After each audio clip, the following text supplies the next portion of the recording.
I'm told you represent the American Republican Party. I represent several multinational conglomerates. Corporations, not the Republican Party. But we've got the Republican Party right where we want them.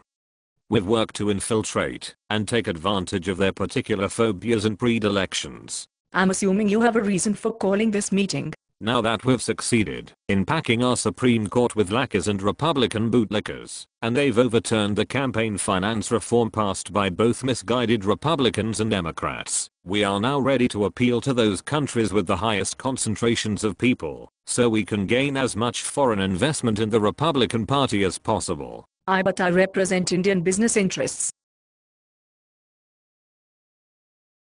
So what? I represent a corporation in India that does not have an interest in Republicans or Democrats. Our only interest is that the United States government take a shit on Pakistan. The Republican Party can guarantee that. We've been crapping on America since 1980. Ever since the racist and religious fanatics who once called themselves Southern Democrats migrated to and took over the Republican Party. Is that where they went? I always wondered what happened to them. Sure. Ronald Reagan and the first George Bush voted against all of the civil rights legislation, or lobbied against it, their whole careers. What can the Republican Party promise to corporations in India that contribute? We'll buy elections, like we did in the midterm elections of 2010. We'll pour billions and billions of dollars into campaigns of Republicans who agree with us, and cut off any who don't. Some Republicans don't agree with you? There are a few. But once we drive them out in the primaries, we'll have all we need to make the United States a Republican nation totally devoted to the growth and majesty of corporations. What about the rights of individuals? You've got to be kidding. I guess I should congratulate the Republican Party on the sales job they have done on the very people their policies hurt the most. When you can spend billions and billions of dollars on advertising, you can get people to do anything. I'm a publicist, and I still can't believe it. If you can't do what people like, make people like what you do. And we can do that with television. You think television is that powerful? You know how much it cost for a 30-second spot on TV during the Super Bowl? No. It's almost $2 million. For a 30-second spot. Do you know why it costs so much? Why? Because the TV people know they can get people to do almost anything with just 30 seconds of airtime, with millions watching. They can convince people to do almost anything in only that brief period of music, imagery, and action. Just 30 seconds. The funny thing is, those same TV executives go before Congress and claim that a steady diet, every minute of every day, of murder, butchery, misogyny and mayhem has no effect at all.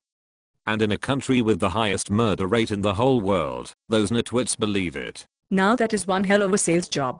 Do you see how this has worked for us? The Republican Party says it wants to give tax breaks to the richest Americans, that somehow their largesse will trickle down to the masses, to the great majority of people who don't have a pot to piss in, and the great majority of the masses buy into it because our advertising has been so successful. How does it work? Religion. We preach family values and keep homophobic fear at a fever pitch. We make Democrats appear to be immoral or evil. We scare people as much as we can. And we keep up the religious fakery at every turn. We claim to be against abortion in every election, even though no congressman or senator or president for that matter can do a thing about abortion, because it is the law of the land. Only the Supreme Court can change that, and if they do overturn Roe v. Wade, abortion will still be legal in a lot of states. Voters don't know that. They don't know how their government works. They vote on religious issues, and we sell that to them at every turn.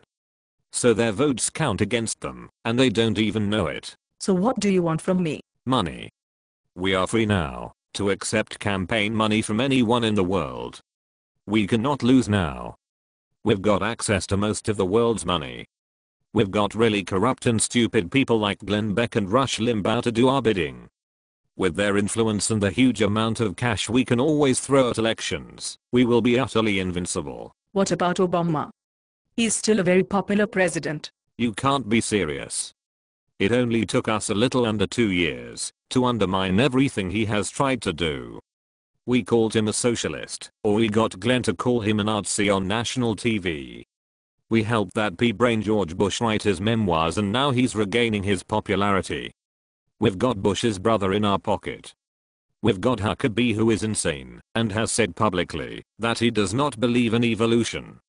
And of course, Sarah Palin, who isn't intelligent enough to find the third lane at a bowling alley. Are these people harmless? Of course they are.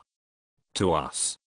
They will do whatever the fuck we tell them to do. You're certain of that? Yes. How can you be so certain? Have you seen any evidence whatsoever that any of them is capable of an independent thought? We own them.